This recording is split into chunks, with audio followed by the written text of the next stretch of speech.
네, 감사합니다. 코로나19가 시작된 지 1년이 지나가고 있습니다. 지난 1년 동안 많은 분들이 직장을 잃고 일터를 잃고 사업장을 잃고 고통 가운데 살아가고 있습니다. 국제노동기구에서 보고한 것에 따르면 지난 1년 동안 전 세계에 일자리가 없어졌는데 자그마치 2억 5,500만 개, 2억 5,500만 개의 일자리가 전 세계에서 없어졌다, 이렇게 보고를 하고 있습니다. 이러한 상황은 IMF 시대에 4배나 더 어려운 상황이다, 이렇게 보고를 하고 있습니다. 또한 전 국민이 마스크를 써야 되고 사회적인 거리 두기를 실천해야 되며 교회조차도 10%밖에 출석하여 예배드릴 수 없는 초유의 사태를 우리는 맞고 있습니다. 많은 사람들이 다 힘들다고 합니다. 지금 힘들지 않은 사람이 없는 거죠. 그러나 오늘 하나님께서는 힘을 내라, 내가 이 고난의 시간에도 너와 함께한다, 이렇게 말씀하고 계십니다. 이사야 43장 2절 말씀을 보세요. 이사야 43장 2절 보니까 네가 물 가운데로 지날 때에 내가 너와 함께할 것이라. 강을 건널 때에 물이 너를 침몰치 못할 것이며 네가 불 가운데로 지날 때에 타지도 않을 것이고 불꽃이 너를 사르지도 못하리라 약속하고 있습니다. 오늘 본문은 예수님께서 십자가 달리시기 약 6개월 전 유대 후기의 사역을 기록하고 있습니다. 예수님은 십자가 달리기 전 6개월 동안 유대의 후기 사역을 진행하셨습니다. 예수님 공생의 후반부에 해당되는 거죠. 예수님께서 안식일에 병자를 고치시고 안식일에 일을 하였습니다. 안식일에 일하면 돌에 맞아 죽는데 예수님이 안식일에 일하시니까 많은 파장과 논쟁을 일으켰습니다. 안식일 논쟁은 누가복음에 2번 나옵니다. 누가복음 6장 1절부터 11절이 첫 번째 안식일 논쟁이죠. 누가복음 6장 1절부터 11절입니다. 두 번째 안식일 논쟁이 오늘 본문 말씀이 되겠습니다. 이 말씀을 통해서 예수님께서는 안식일 제도의 진정한 의미가 무엇인지 가르쳐 주셨습니다. 또한 인자로 오신 예수님의 사역이 어떤 사역인지를 알려주셨습니다. 저는 오늘 이 본문을 중심으로 이 본문 속에 담겨있는 하나님의 구속사적인 교훈을 몇 가지 살펴보도록 하겠습니다. 첫 번째로 예수님께서 안식일에 한 회당에서 18년 된 병자를 고쳐주셨습니다. 예수님께서는 안식일에, 그것도 한 회당에서, 오늘날로 말하면 교회 같은 한 회당에서 18년 된 병자를 고쳐주셨습니다. 누가복음 13장 10절 말씀 보니까 예수님께서 안식일에 한 회당에서 하나님 말씀을 가르치셨습니다. 그리고 18년 된 병자를 고쳐주셨습니다. 안식일에 일하면 돌에 맞아 죽어요? 절대 안 됩니다. 그런데 예수님이 안식일을 깨트리신 것이죠. 이것은 예수님이 안식일의 주인이라는 것을 알려준 겁니다. 주인이 주인 맘대로 하는데 누가 뭐라고 합니까? 마태복음 12장 8절에서 인자는 안식일의 주인이라고 선포하셨습니다. 그리고 18년 된 병자를 고쳐주셨는데 이 병자의 상태가 어떤 상태였습니까? 첫 번째로 18년 동안 꼬부라져 조금도 펴지 못한 여자였습니다. 18년 동안 꼬부라져서 조금도 펴지 못하는 불쌍한 여자였죠. 누가복음 13장 11절 말씀 보니까 18년 동안을 귀신 들려 앓으며 꼬부라져 조금도 펴지 못하는 한 여인이라고 기록되어 있습니다. 마치 곱추처럼 이 척추가 완전히 구부러져서 허리를 들지 못합니다. 꼬부라져 헬라어로 쉰크푸토, 쉰퀴푸토, 헬라어로는 쉰퀴푸토라는 단어죠. 이 단어가요, 원래는 절을 하다, 완전히 구부리다 이런 뜻이 있잖아요. 그러니까 허리가 조금 굽은 게 아니라 이 척추가 완전히 절을 할 정도로 그냥 90도 가까이 완전히 구부러져 있는 여자라는 거예요. 참으로 불쌍한 여자입니다. 이 여자는 18년 동안 하늘 한번 쳐다보지 못하고 땅만 쳐다보면서 18년을 살아왔습니다. 허리가 어느 정도 구부러졌으면 하늘 쳐다보죠. 완전히 절하듯이 구부러져서 땅만 쳐다보며 살아갈 수밖에 없습니다. 우리도 인생을 살면서 힘들고 어려울 때, 참 고달프구나, 내가 허리 한번 제대로 못 펴고 사는구나, 이렇게 이야기하죠. 있지 않습니까? 누가복음 13장 13절 말씀 보니까 예수님께서 안수하심에 여자가 곧 펴고, 여자가 예수님이 안수하시니까 허리가 펴졌습니다. 사랑하는 성도 여러분, 허리 필 시간도 없구나, 나는 지지리도 복을 타고 나지 못했구나, 내 평생에 허리 한번 제대로 펴지 못하고 사는구나, 이러면서 자신의 인생을 한탄할 때가 얼마나 많습니까? 그런데 예수님은 18년 동안 땅만 쳐다보고 허리 한번 펴지 못하는 이 여자를 고쳐주셨습니다.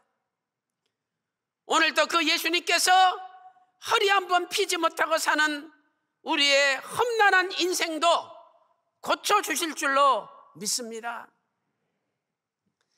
두 번째, 이 여자의 상태는 어떠했습니까? 두 번째는 18년 동안 귀신 들려 알아오던 여자입니다.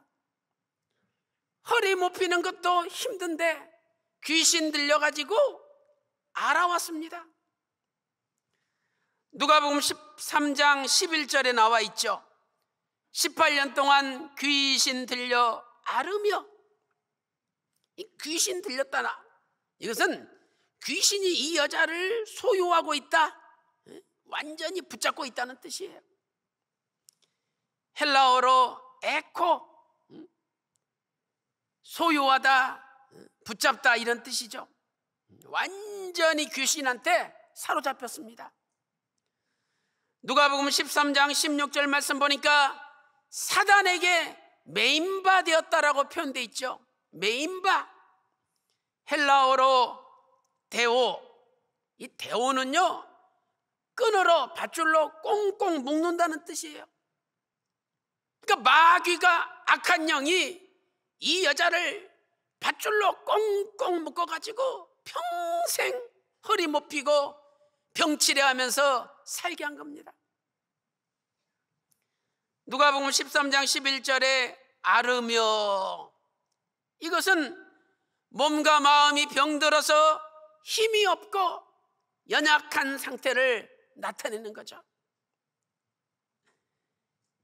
이 말씀 볼 때 여자는 척추만 완전히 굽은 것이 아닙니다. 척추가 완전히 굽어 보세요. 얼굴을 땡기죠. 그래서 얼굴까지 완전히 일그러졌습니다. 그리고 척추가 굽어져 있는 바람에 이 몸 안에 있는 장기들이 다 제 기능을 발휘 못해요. 그래서 그 부작용 때문에 온몸이 아프고 이 속이 다 병들어서 살고 있는 여자라는 겁니다. 이 여자에게는 가능성이 없었습니다. 그래서 누가복음 13장 11절에 조금도라는 단어가 나오죠. 조금도, 헬라어로 영원히 영구히라는 뜻입니다. 영원히 영구히. 그러니 이 여자는 평생 허리 한 번 펴지 못하고 여러 가지 질병에 고통받으며 살아왔던 여자입니다. 얼마나 불쌍한 여자입니까? 그런데 이 여자가 예수님을 만나서 이 모든 병이 고침받고 순간 몸이 펴졌습니다. 오늘 18년 된 여자를 고쳐주신 예수님이 우리가 믿는 예수님이고 우리가 믿는 하나님입니다. 오늘도 18년 된 병자를 고쳐주신 예수님께서 저와 여러분에게 찾아와 주셔서 허리 한 번 펴지 못하고 살아가는 불쌍한 우리 인생들을 다 고쳐주시는 놀라운 기적이 일어나시기를 주님의 이름으로 축원합니다. 큰 두 번째로, 예수님께서 18년 된 병자를 고쳐주신 은혜는 무엇입니까? 이 병자를 고쳐주신 은혜가 무엇입니까? 첫째로, 예수님께서 보시고 부르셨습니다.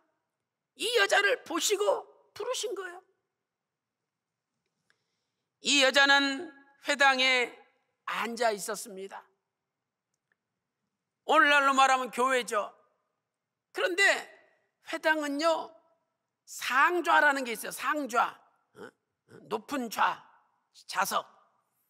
그래서 회당의 가운데 중앙에는 돈 많고 권력 있는 사람, 바리새인과 같은 종교 지도자들이 앉는 자리입니다. 마태복음 23장 6절 보면 회당의 상좌라고 분명히 나오죠. 마태 23장 6절에. 마가복음 12장 39절, 마가복음 12장 39절, 누가복음 20장 46절에도 같은 회당의 상좌라는 표현이 나옵니다. 이 여자는 회당의 상좌에 눈에 잘 띄는 곳에 앉을 수 없습니다. 아니 18년을 병치레 했는데 벌써 몸에서 이 환자의 냄새가 나거든요. 또 몸은 완전히 굽어져서 걷기도 불편하고 앉기도 불편합니다.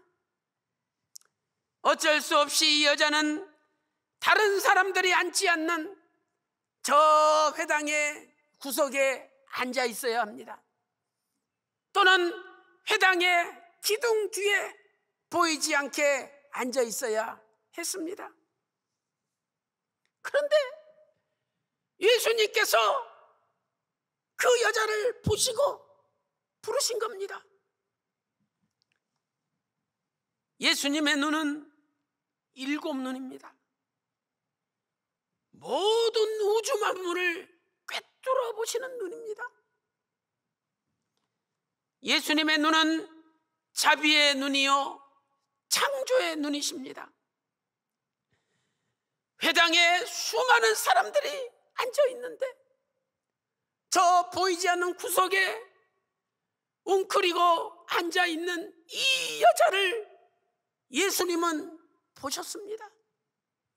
사랑의 눈, 자비의 눈으로 보셨습니다.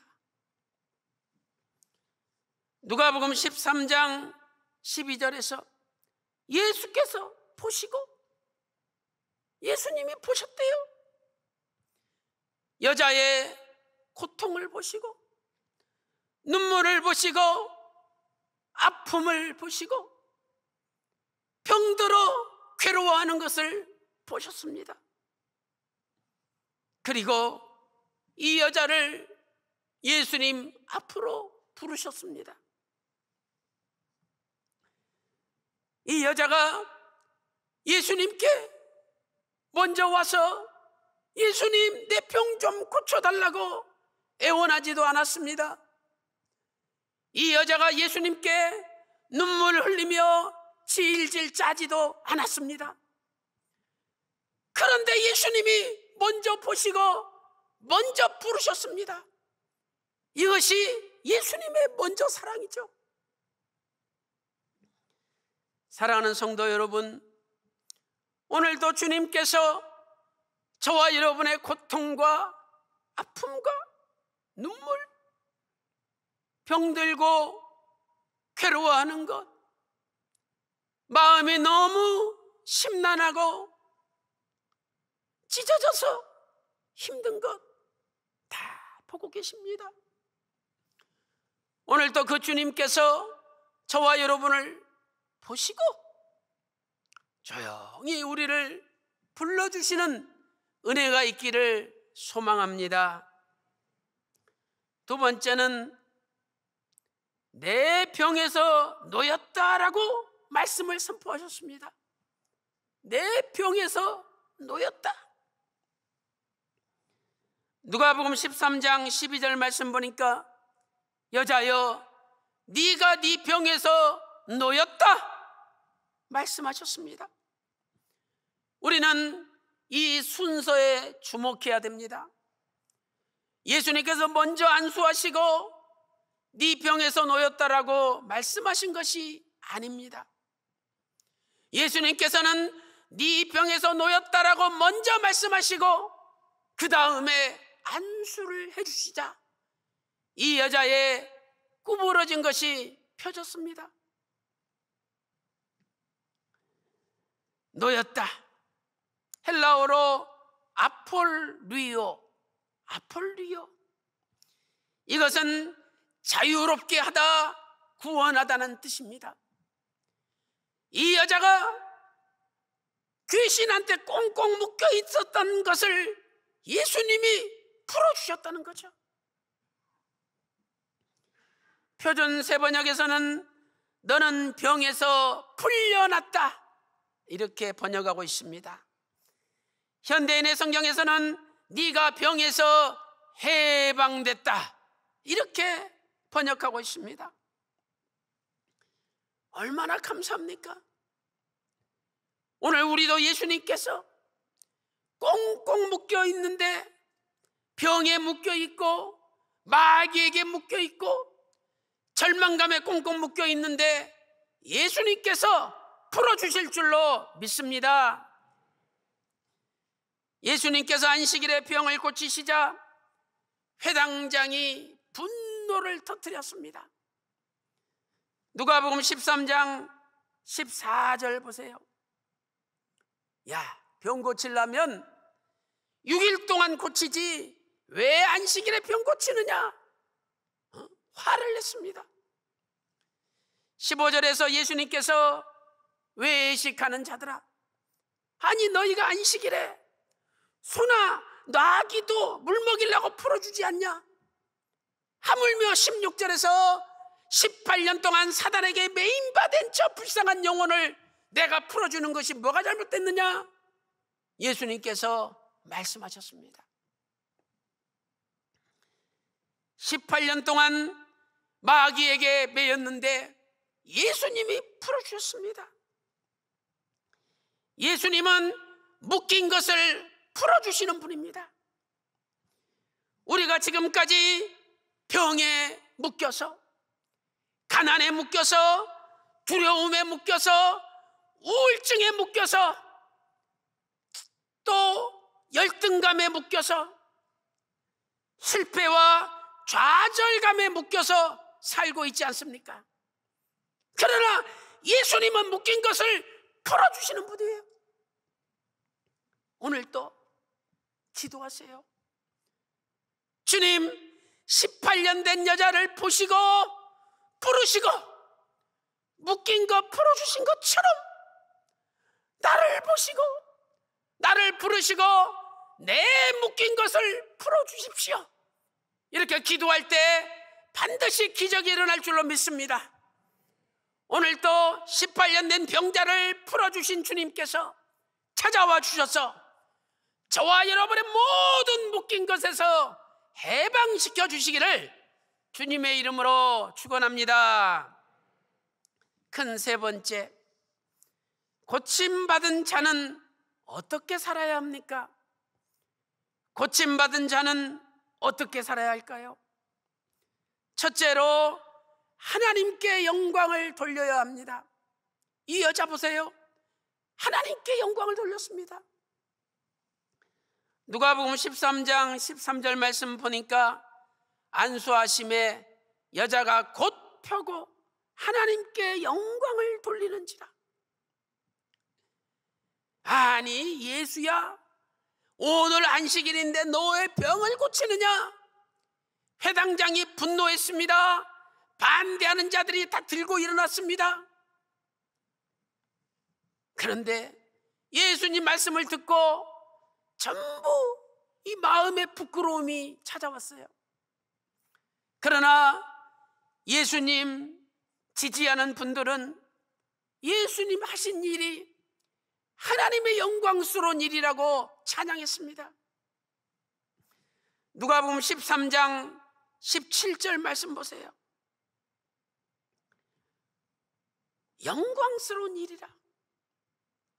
예수님은 아버지의 영광을 나타냈습니다. 우리가 이 땅에 사는 것도 아버지의 영광을 나타내기 위해서 사는 겁니다. 날 때부터 소경된 사람, 먼지가 펄펄 나는 길바닥에서 거적 깔아놓고 한 푼 줍쇼, 한 푼 줍쇼 구걸까지 합니다. 예수님의 제자들이 보고서 예수님, 저 사람이 날 때부터 소경된 게 자기 죄입니까? 부모 죄입니까? 예수님께서는 자기 죄도 아니고 부모 죄도 아니다. 하나님의 하시고자 하는 일을 나타내려는 것이다. 아니, 날 때부터 소경된 거지에게도 하나님의 하실 일이 있다면 오늘 저와 여러분에게 하실 일이 없겠습니까? 우리의 하는 일은 하나님께 영광 돌리는 겁니다. 이사야 43장 7절에 내가 내 영광을 위하여 창조한 자를 오게 하라 말씀하고 있습니다. 고린도전서 10장 31절에 먹든지 마시든지 무엇을 하든지 우리는 하나님의 영광을 위하여 해야 됩니다. 이 일이 잘 되고 잘 풀리면 내가 좀 한가닥 하지, 내가 그래도 잘하잖아 이러면서 은근히 자기가 영광을 가로챕니다. 그러나 우리는 모든 영광을 아버지께 돌려야 됩니다. 두 번째, 고침받은 자는 어떻게 해야 됩니까? 두 번째는 계속적으로 예배에 집중해야 됩니다. 계속적으로 예배에 집중해야 되죠. 이 여자가 어떻게 예수님을 만났습니까? 회당에서 예배를 드리다가 예수님 만난 거예요. 누가복음 13장 10절에 안식일에 한 회당에서 예수님이 가르치시다가 이 여자를 본 거 아닙니까? 이 여자는 완전히 척추가 구부러진 여자입니다. 땅만 쳐다보고 살아왔습니다. 걷는 것도 불편하고 앉는 것도 불편하고 온몸에 병칠의 냄새가 가득합니다. 그런데 그래도 이 여자는 하나님께 영광 돌리는 예배를 귀하게 여겼습니다. 우리 같으면 내 인생 한탄하고 하나님께 예배 드리지 않겠죠? 교회 나오지 않습니다. 사람들이 그 여자 보고 얼마나 손가락질하고 뒤에서 수근수근거리고 얼마나 비난했겠습니까? 그래도 이 여자는 하나님 앞에 예배 드리는 거 18년 동안 쉬지 않았습니다. 예수님께서 그걸 보신 거예요. 누가복음 13장 13절 보니까 영광을 돌리는지라, 이 여자가 병이 낫고 하나님께 영광을 돌렸습니다. 헬라어 원문을 보면 미완료형이죠. 그때뿐이 아니라 계속적으로 하나님께 영광을 돌렸습니다. 계속적으로 하나님께 예배를 드렸다는 말씀입니다. 사랑하는 성도 여러분, 아무리 코로나19가 창궐하다 할지라도 우리가 예배 드리는 것을 막을 수가 없습니다. 이 여자 보세요. 허리가 구부러지고 얼굴이 일그러지고 온몸에 병이 들어서 걷기도 불편한데 하나님 앞에 예배 드리는 것을 쉬지 않았습니다. 사랑하는 성도 여러분, 오늘도 하나님 아버지께서는 우리가 예배로 하나님께 영광 돌리기를 원하십니다. 18년 된 병자가 18년 동안, 그리고 고침받은 이후에도 하나님께만 영광 돌리고 살아왔듯이 저와 여러분의 남은 생에도 하나님께만 영광 돌리고 끝까지 그 나라 갈 때까지 예배 드리는 일에 쉬지 않고 예배 드리는 저와 여러분 다 되시기를 주님의 이름으로 축원합니다. 결론적으로 우리는 신령한 아브라함의 자손이 되어야 합니다. 우리는 신령한 아브라함의 자손이 되어야 됩니다. 예수님께서 18년 된 여자를 가리켜 뭐라고 불렀습니까? 누가복음 13장 16절 말씀 보니까 아브라함의 딸이라고 불렀어요. 아브라함의 딸이라. 아브라함의 자손이라는 뜻이죠. 누가 신령한 아브라함의 자손입니까? 첫째로 예수님을 믿는 자는 아브라함의 자손입니다. 갈라디아서 3장 7절 말씀 보니까 그러므로 믿음으로 말미암는 자들은 아브라함의 아들인 줄 알지어다. 갈라디아서 3장 29절 말씀 보니까 누구든지 그리스도께 속한 자면 곧 아브라함의 자손이요 약속대로 유업을 이을 자라고 말씀하고 있습니다. 18년 동안 꼬부라진 여자가 병이 나은 것은 엄청난 축복이죠. 그러나 그보다 더 엄청난 축복이 무엇입니까? 예수님께서 이 여자를 향하여 너는 아브라함의 딸이라고 불러주신 겁니다.